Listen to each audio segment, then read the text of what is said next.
My name is Bev Grant, and I have something to say. I grew up in Portland, Oregon. I had been born in Michigan, where my mother was from, the Upper Peninsula. But my father was kind of a crook, and he tried to get some extra income by selling tires on the black market during the Second World War. So he was incarcerated for a year or so. And during that time, my mother took my two older sisters, went back to her family, had me, and waited till he got out of jail and went back to Portland. So my mother initially was Swedish, Protestant. My father was Jewish from Eastern Europe, first generation. And they sent us to Sunday school at the temple. So I was raised as a Reformed Jew. However, there was definitely a class element to being a Reformed Jew and not having money.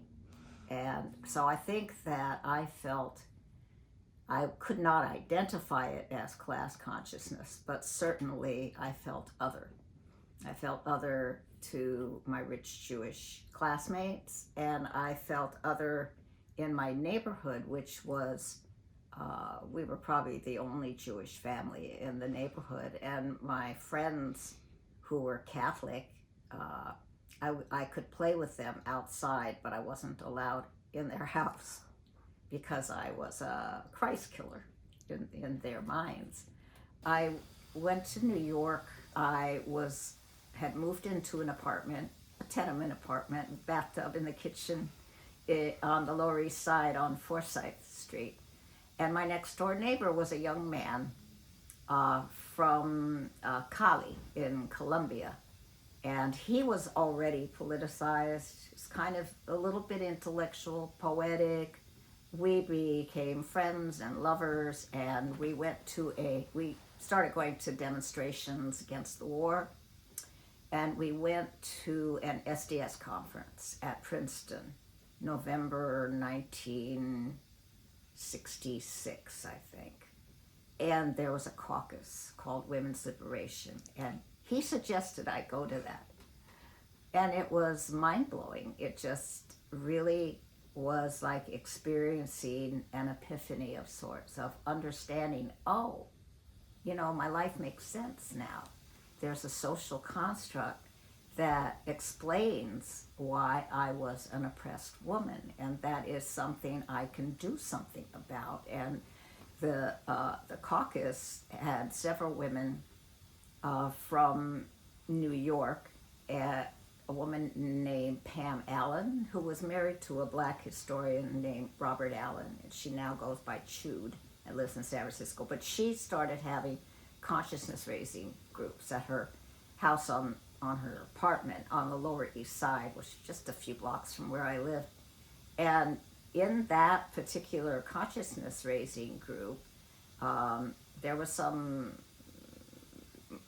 women who became iconic, leaders of the women's liberation movement. Shulamith Firestone and Kate Millett was there for a while, Peggy Dobbins, Kathy Sarachild was then Kathy Amatnik, and we quickly joined with a larger group of women in creating New York Radical Women, which was to actually plan a demonstration at the Miss America Beauty pageant in 1968. And it was a very heady experience, exciting, fun, revealing, self-revealing, and I kind of became that tomboy again that I was as a kid, who liked to play ball and do stuff, and started to play guitar again. My boyfriend had a camera, and my former boyfriend, who had become somewhat famous working with a really well-known jazz musician, brought me a camera from Japan, from a trip he had. So I started learning how to do photography. And so the the two things that now I've been doing for this many years of my life that are creative are my music and my photography, and all of which I kind of just learned through doing. So I have these really amazing photographs also of the Miss America beauty pageant. I developed all the film myself. I had a friend who showed me how, and I learned to make contact sheets and make prints. And there was a group called Liberation News Service at the time that functioned as an Associated Press of the left, basically. So I distributed some of my photographs to them, and we and me and another woman in newsreel named Karen Liptak is her name now. It was Mitnick at the time. We got permission from newsreel to take a Bolex camera with us, and I took my still camera, and there was a group called Radio Free People. A woman brought a Nagra, which is a recording device for film. And when we came back, Karen and I and her boyfriend, Alan Siegel, he showed us, he taught us how to edit, you know? So I learned how to edit 16 millimeter film, how to cut negative. It's quite a process when you're making a film. And we brought it to newsreel, and they accepted it as being part of their catalog. And an interesting thing is that it's still being distributed. It's been remastered. You know, it was crude. It was crudely made, but it's iconic as well. And women's studies programs have it, you know. So it's just kind of, I feel so many things have just been fortuitous for me. The time I grew up, you know, the exposure I had to different peoples, that I wasn't the only other, and I was certainly not the only other in this world, and that consciousness.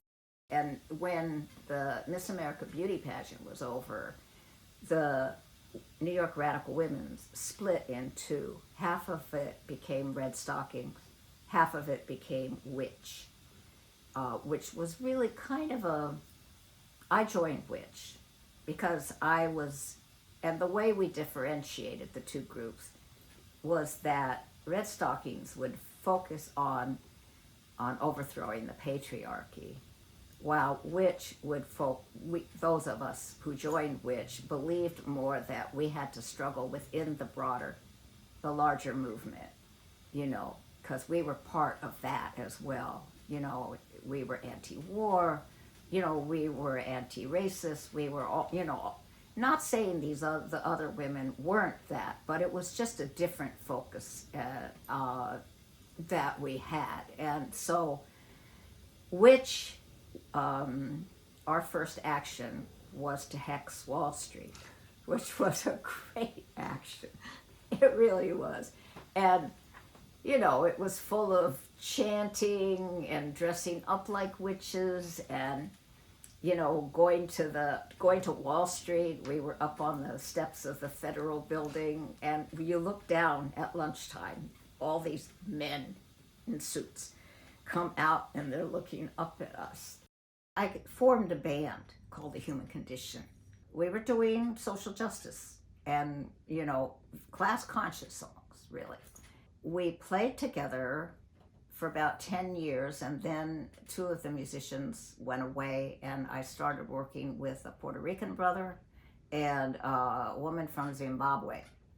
And we kept the name Human Condition, but we started singing songs about liberation in other countries, Puerto Rico, Haiti, South Africa, and we began building a band that had multinational representation. It was really wonderful, and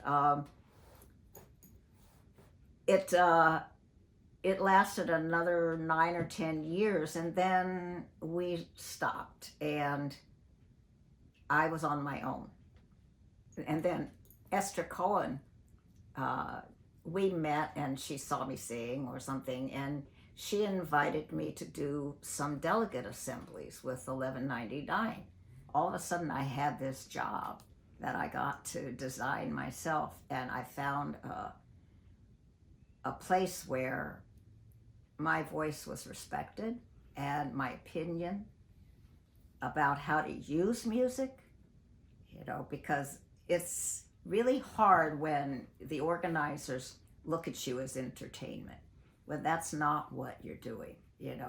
I always, within the labor movement in particular, I felt I had a mission that I could use music, to raise consciousness, to raise spirit. There's so many ways you can use it, So I started doing, the summer schools were week-long or 5-day programs once a year at a university.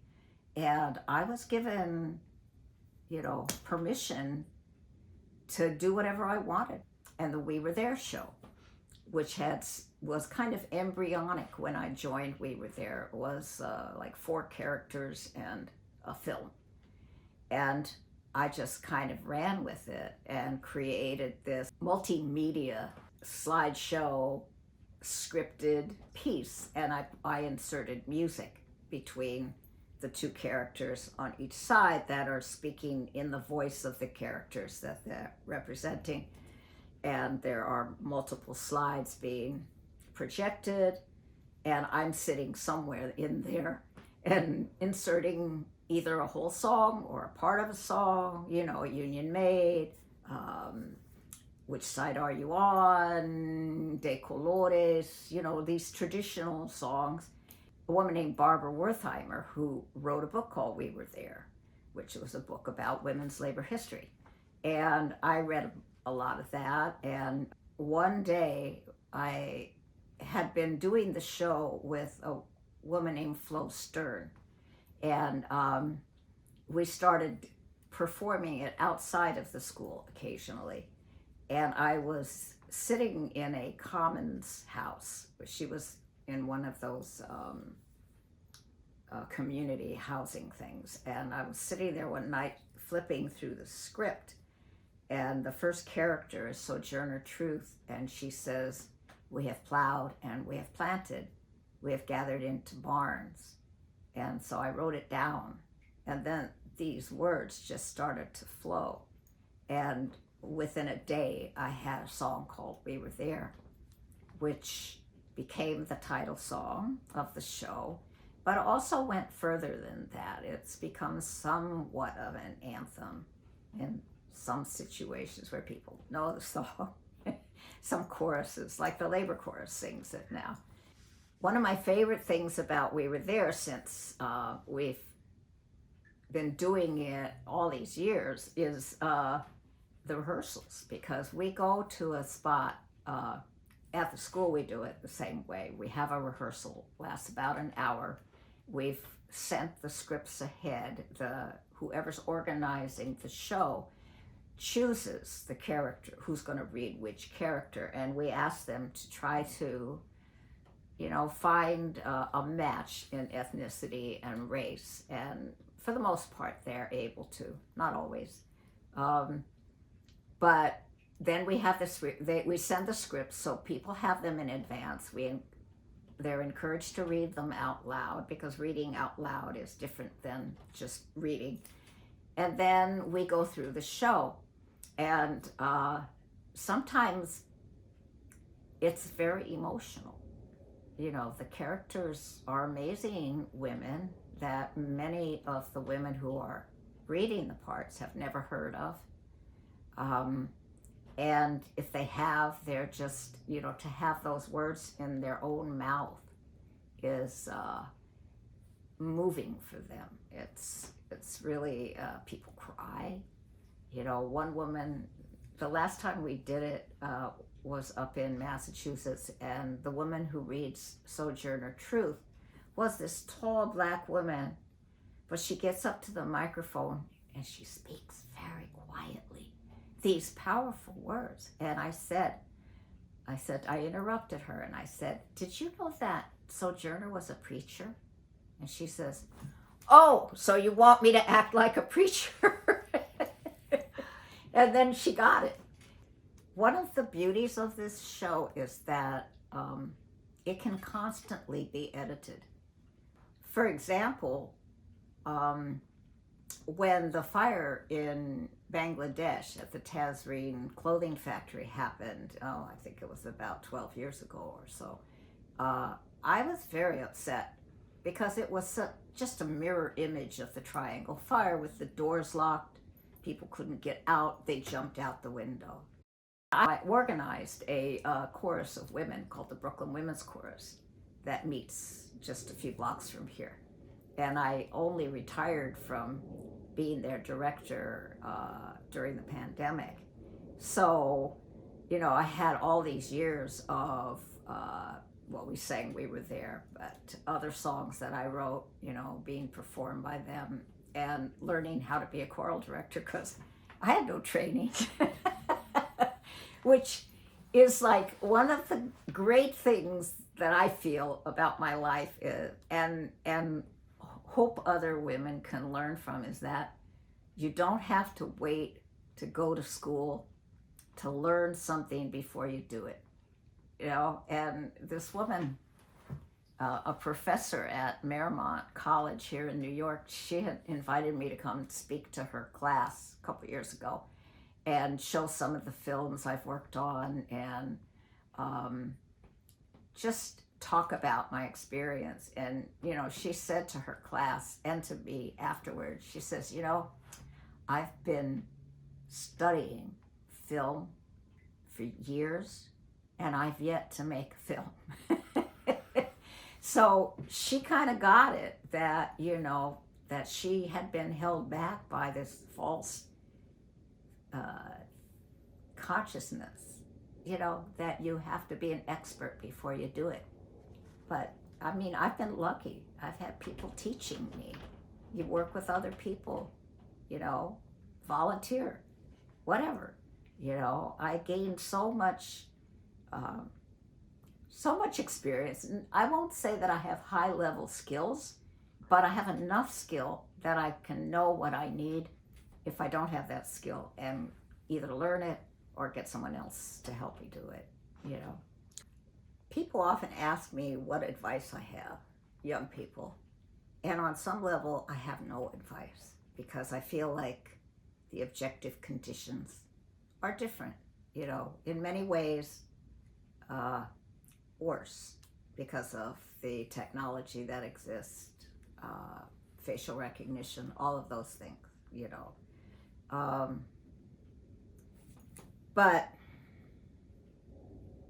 I think studying history is really important, figuring out where you are in this whole situation, class-wise, all of those things. And, as a white woman, I feel for white activists, they really need to study and understand about racism. I think the best thing is to find a way to be a minority yourself somewhere, to feel what it means to feel othered and, not having the privileges that we just inherently have.